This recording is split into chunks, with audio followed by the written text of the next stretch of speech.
berkumpul di pagi hari yang cerah ini dalam keadaan yang bahagia tanpa kurang berbohong juga. Salawat serta salam kumpulan kita menjaga kepada guru kita dan bersama Rasulullah SAW dengan mengucapkan Allahumma sholli ala sayyidina Muhammad wa ala sayyidina Muhammad. Nah, sebelum kita memulai kegiatan kita pada pagi hari ini, ada baiknya kita memulainya dengan berdoa terlebih dahulu. Ada beberapa kelasnya. Nah, silakan dibimbing doanya pada pagi hari ini. Belajar dari kita berdoa bersama kita masing-masing. Doa mulai.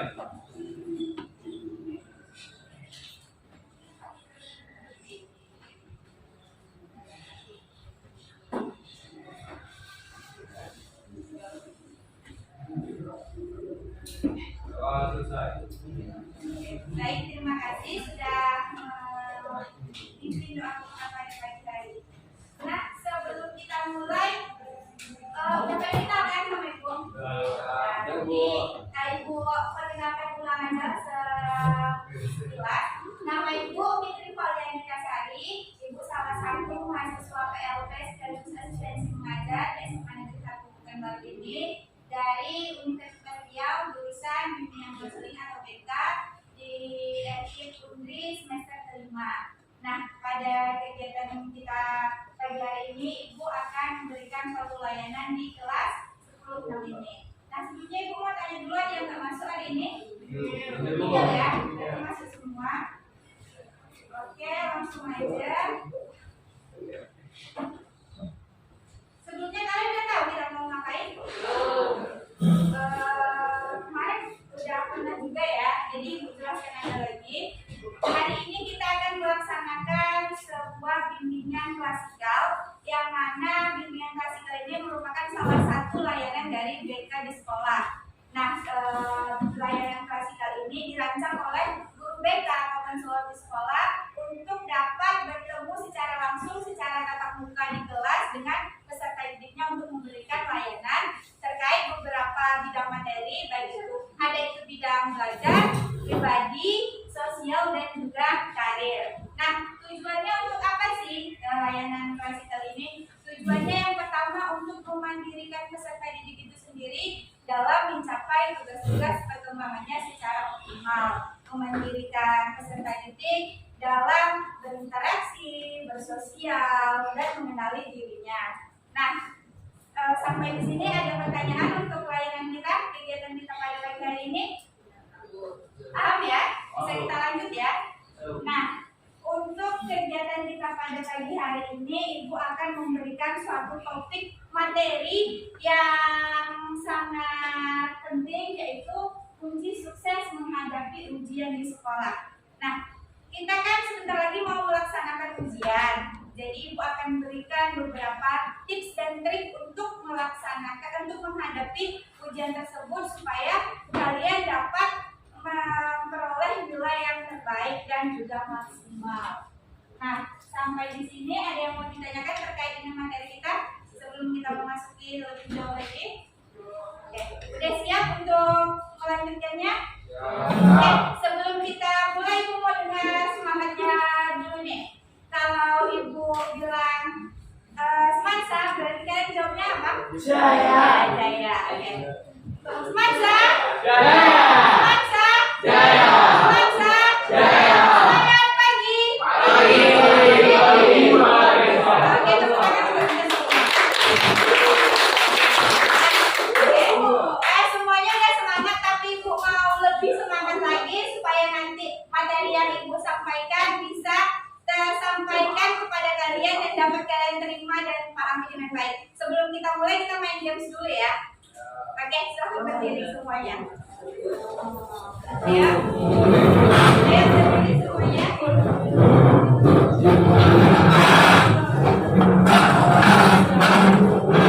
Ayo berdiri semuanya, semuanya berdiri.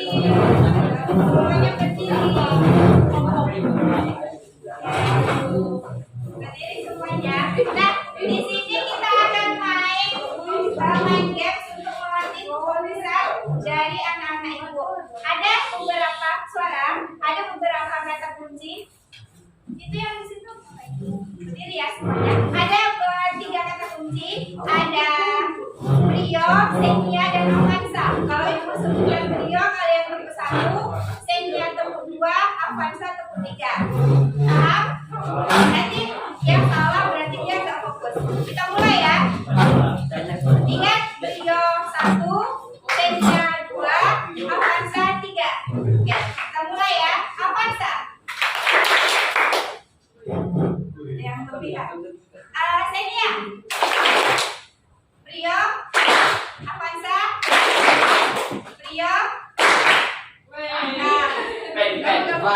Oke, kita ulang ya sekali lagi. Brio, Brio, Brio, Brio, Avanza, Avanza, Senia, Senia, Brio, Avanza, Innova. Oke, ya. Oke, sekali lagi terakhir. Ria, Ria, Ria, Ria, Avanza. Oke, tepuk tangan untuk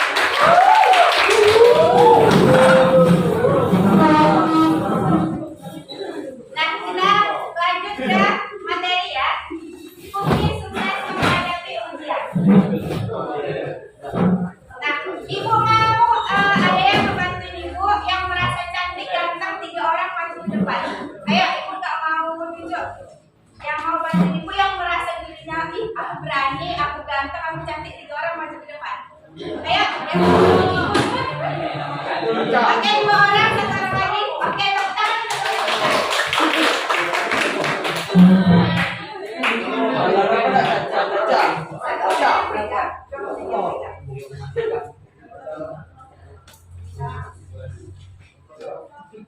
nanti kamu dulu ya. Kalian perhatikan yang dilakukan sama teman-temannya ya. Kamu tuangkan air ini ke dalam botol secara perlahan.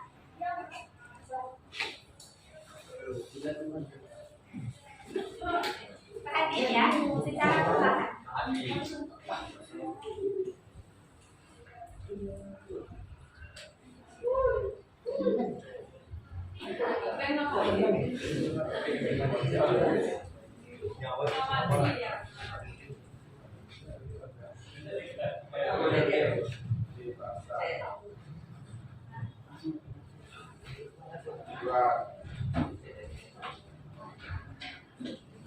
Oke, udah masuk semua ya. Masuk semua ya. Ada yang tumpah? Ada tapi sedikit. Ya, oke. Iya, tumpah tapi sedikit. Sekarang gantian kamu yang masukin. Maksudnya proses sedang pelan secara langsung. Maksudnya secara langsung. Secara seperti itu temannya. Ya, iya, silakan nggak apa-apa. Nggak harus. Kamu cepet lagi. Oke. Masuk tapi nggak full dan ada yang tumpah. Oke.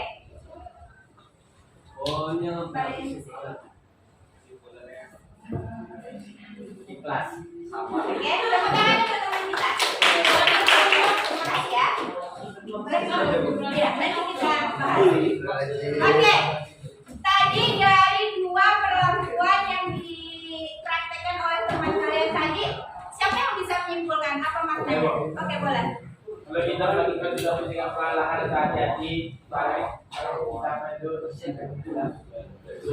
Akan tetap utuh. ya, benar-benar kita rapi, jangan rapi. Kalau kita dengan tergesa-gesa, nanti akan jadi enggak semua tiba-tiba Buat dan semuanya nggak masuk ya. Oke, terima kasih. Siapa nama kamu? Marcel. Oke. Tadi tepuk tangan untuk Marcel.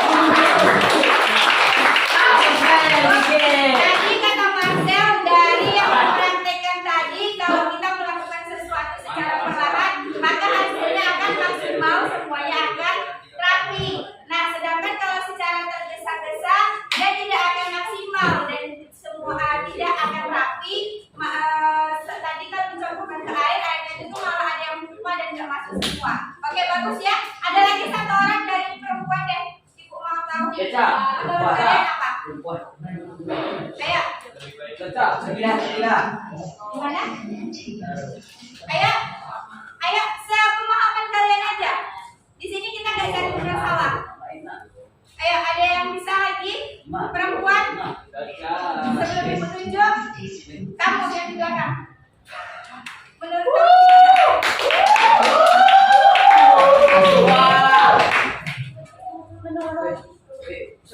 Menurut saya, kalau kita melakukan sesuatu itu secara konsisten dan perlahan-lahan, itu akan menghasilkan hasil yang baik. Tapi kalau kita melakukannya langsung kayak sekaligus dan terburu-buru, hasilnya akan buruk. Oke, tepuk tangan. Dari dua penjelasan teman-temannya tadi, ada yang bisa mengaitkan nggak apa sih maksud dari yang sudah kita praktekkan dengan materi kita pada hari ini? Ada yang bisa? Ayo, apa sih kaitannya? Ayo, kamu, menurut kamu cowok, menurut kamu apa kaitannya?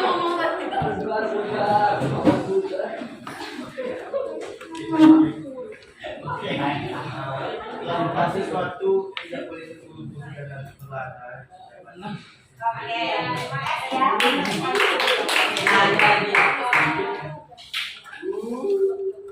Nah, jadi maksud dari yang sudah dipraktekkan oleh temannya tadi itu bersangkut paut dengan tips yang pertama, yaitu menghindari sistem kebut semalam atau SKS.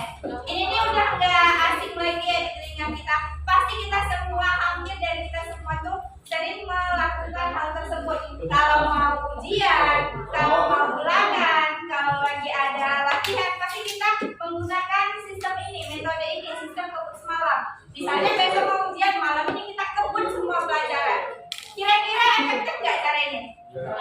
Kenapa nggak efektif? Ya, karena nanti kita bakalan keteteran. Nah, tadi contohnya tadi, kalau kita belajarnya secara perlahan, kita prepare, semua pelajaran tersebut akan secara perlahan-lahan masuk ke dalam otak kita, ke dalam pikiran kita dan memori kita, dan dia akan masuk semuanya. Tapi kalau kita kebut semuanya, misalnya kita mau ujian besok 3 mata pelajaran, kita kebut semuanya mempelajarinya, tentu titik fokus kita akan hilang. Tentu kita nggak akan fokus pada satu materi. Tentu dalam mengingat pun kita nggak akan maksimal. Kan semua materi itu masuk ke otak kita, ke memori kita. Makanya kalau kita belajar secara tergesa-gesa seperti yang dicontohkan oleh temannya yang kedua tadi, materi tersebut masuk, tapi nggak semua, akan ada yang ketinggalan, akan ada yang terlupakan. Nah, itu dia maksud dari menghindari sistem kebut semalam. Nah, belajarlah dari jauh-jauh hari agar lebih fokus dan tidak dikejar waktu. Selanjutnya, tips yang kedua, yaitu membuat jadwal belajar. Nah, ini jadwal belajar di sini bukan hanya jadwal belajar yang kita buat di awal semester. Nah, biasanya di awal semester kita punya jadwal belajar, kan? Misalnya hari Senin pelajaran ini. Nah, dalam menghadapi ujian, kita juga harus mempersiapkan jadwal belajar yang khusus untuk kita pelajari. Nah, yang pertama sebelum kita membuat jadwal belajar,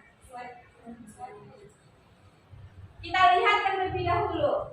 Nah, hitunglah banyak waktu yang kita miliki sebelum melaksanakan ujian. Misalnya kita punya waktu 1 minggu atau 2 minggu sebelum ujian. Nah, kita hitung berapa hari sih yang tersisa, berapa banyak waktu yang kita miliki untuk kita persiapkan diri dalam membuat jadwal dan mempelajari pelajaran untuk menghadapi ujian tersebut.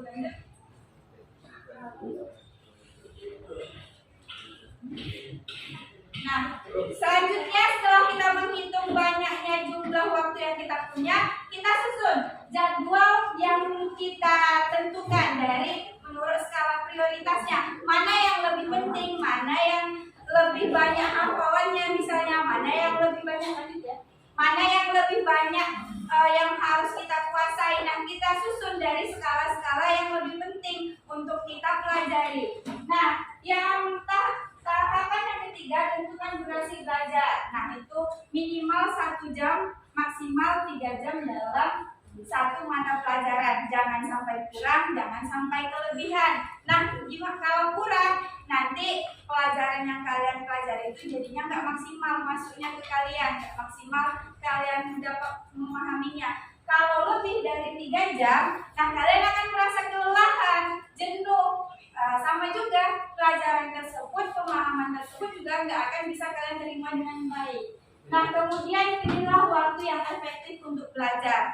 Nah, waktu efektif belajar seseorang itu berbeda-beda. Ada dua jenis waktu. Ada orang yang produktif di siang hari atau di pagi hari yang disebut dengan early bird, dan ada orang yang produktif pada waktu malam hari. Nah, disebut dengan night owl. Kalian udah tahu belum waktu efektif belajar kalian itu kapan? Nah, ada yang malam, ada yang pagi. Ada tuh dia yang misalnya kayak subuh-subuh dia belajar, biar supaya materi itu enak, dia terima, dia pahami, karena waktu subuh-subuh tuh atau pagi-pagi itu dia merasa suasananya hening, terus tenang. Nah, ada orang yang seperti itu, berarti dia termasuk ke early bird. Nah, ada juga orang yang dia lebih suka pada waktu malam hari karena tidak terganggu pada saat suasana jam-jam istirahat. Nah, itu berarti dia termasuk ke orang yang produktif di malam hari. Nah, untuk bisa mengetahuinya, kalian harus kenali diri kalian supaya nggak salah. Jangan kalian yang orangnya tipe-tipe orang yang produktif di pagi hari, kalian malah belajarnya di malam hari. Nanti pembelajaran kalian itu jadinya nggak efektif karena kalian merasa tidak nyaman. Nah, selanjutnya tips yang ketiga, membuat kelompok belajar. Ada orang yang sebenarnya gaya belajar seseorang itu kan beda-beda. Ada dia yang suka belajarnya secara individu, ada yang dia sukanya belajar secara berkelompok, ya kan?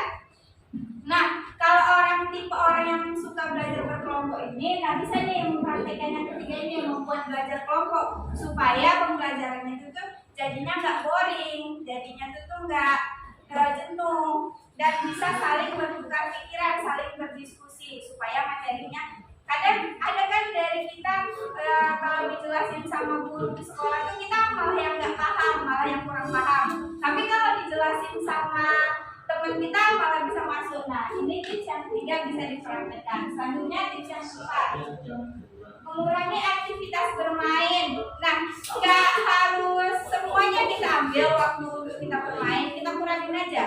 Misalnya yang pertamanya tentu waktunya 3 jam, bisa kalian kurangi jadi 1 jam. Nah, nanti 30 menitnya kalian gunain untuk belajar, dan 30 menitnya lagi bisa kalian gunakan untuk istirahat. Jadi mengurangi aktivitas bermain untuk digunakan ke hal-hal yang lebih positif supaya kalian bisa prepare, supaya kalian bisa mempersiapkan diri untuk menghadapi ujian. Selanjutnya yang terakhir adalah tidak memforsir diri. Nah, ibu mau sedikit cerita. Ibu tuh punya teman dari SMA dari SMP satu sekolah sampai SMA. Cuman pas waktu kuliahnya tuh kami jadi beda. Dia di UIN, ibu di UPI. Nah, dia ini orangnya tipe orang yang ambis. Belajarnya itu tuh fokus dan dia tuh sangat-sangat memforsir diri. Hasilnya setelah dia kuliah di semester 4, dia mengidap suatu penyakit tulang punggung ekornya itu bengkok karena keseringan belajar, dan belajarnya itu tuh dia nggak yang pakai meja, jadi kayak menunduk ini sambil main laptop atau tulis gitu, kebanyakan dia menunduk. Terus dia juga punya jadinya mengidap suatu penyakit autoimun. Memang ini dia bawaan dari lahir, cuman gara-gara dia keseringan memforsir diri, jadinya penyakitnya itu semakin memarah. Nah, dari cerita ibu ini, dari teman ibu ini, dapat kita ketahui bahwa terlalu memforsir diri dalam belajar itu tuh juga nggak baik. Tadi ya, kita kelelahan belajar aja yang kayak belajar melebihi waktunya 3 jam pembelajaran aja, kita jadi kelelahan, jadi kecapean. Hasilnya pelajaran yang kita terima itu tuh nggak masuk semuanya ke kita, jadinya nggak maksimal. Nah, begitu juga kita nggak boleh terlalu memforsir diri.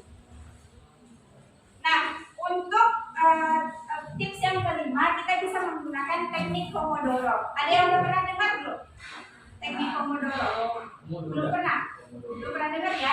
Nah, untuk kita ketahui apa sih teknik Pomodoro, kita akan lihat sama-sama video ini.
ini sampai akan membahas masalah cara belajar yang bisa memanfaatkan pengalaman dalam cara belajar dan menggunakan teknik Pomodoro.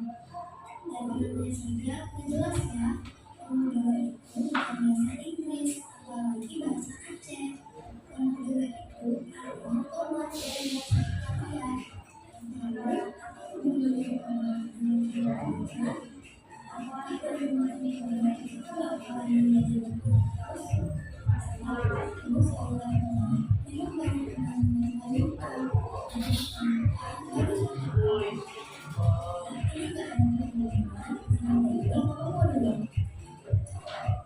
jadi di sana di tahun 1992 ada orang Italia yang bernama Francesco Lolo yang merasakan sampai kampus menghadap tugas.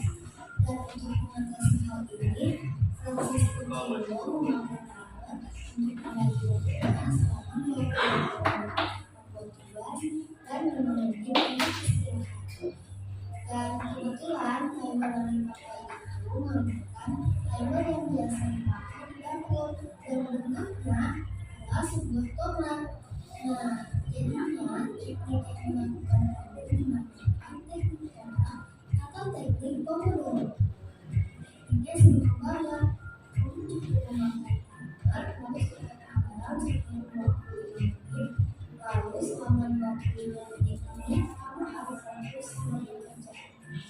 Lalu selama pelajaran kamu. Setelah alarm bunyi, maka kamu harus beristirahat dan kamu diselesaikan pekerjaan. Kamu ini selama waktu istirahat ini, kamu bebas melakukan aja, misalnya menggunakan HP atau bermain sepeda yang bercanda. Kalau waktu 5 menit kamu sudah habis dan kalau kerjaan kamu belum selesai, kamu bisa balik ke lain kerja atau belajarnya. Dua kali ini 25 menit belajar dan 5 menit beristirahat bisa kamu ulangi sampai tugas kamu kelar.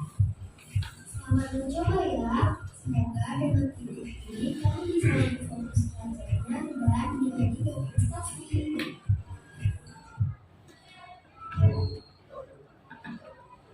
Oke, itu tadi yang dinamakan dengan teknik Pomodoro. Teknik ini adalah teknik yang digunakan dalam belajar, yaitu kita membagi-bagi waktu dalam waktu kita belajar.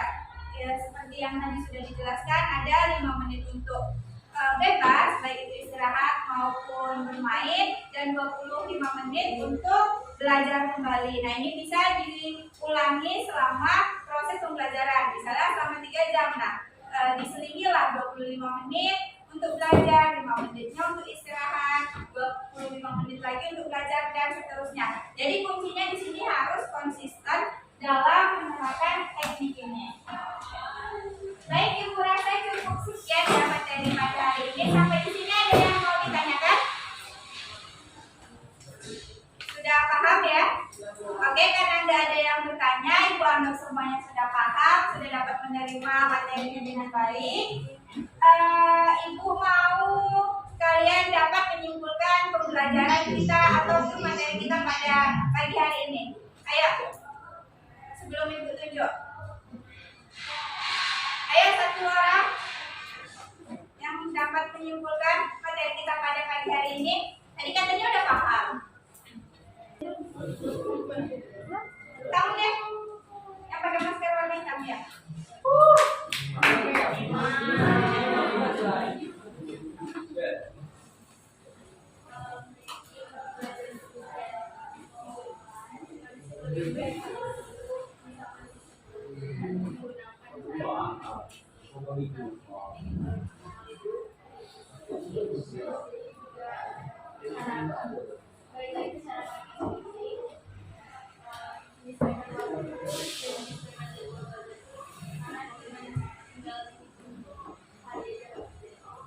Oke, baik, tepuk tangan untuk teman kita. Sudah paham ya, berarti Ibu rasa sampai di sini materi kita pada hari ini. Nah, sebelum Ibu tutup, tadi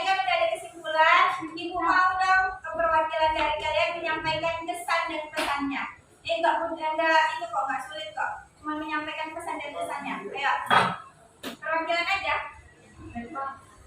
Pesan dan kesannya yang dirasakan setelah mengikuti layanan pada pagi hari ini.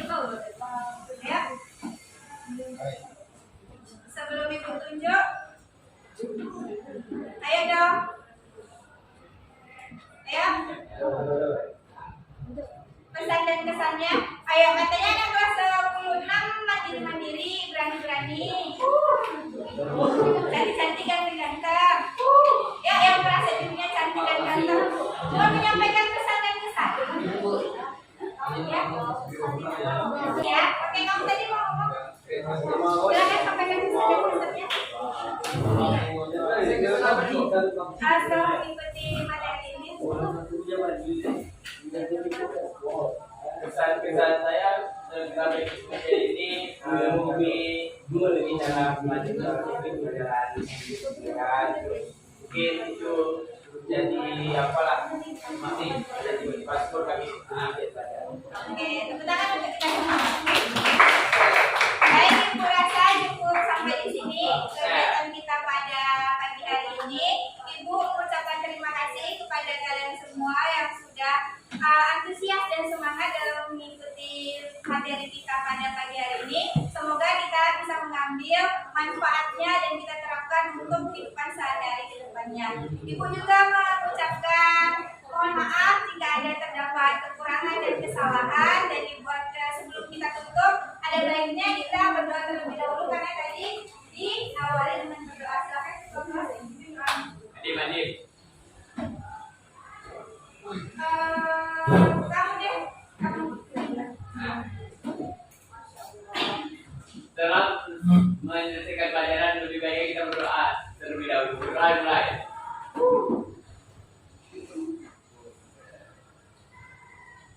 Berdoa selesai. Baik, ibu akhiri wabillahi taufiq wal hidayah. Wassalamualaikum warahmatullahi wabarakatuh.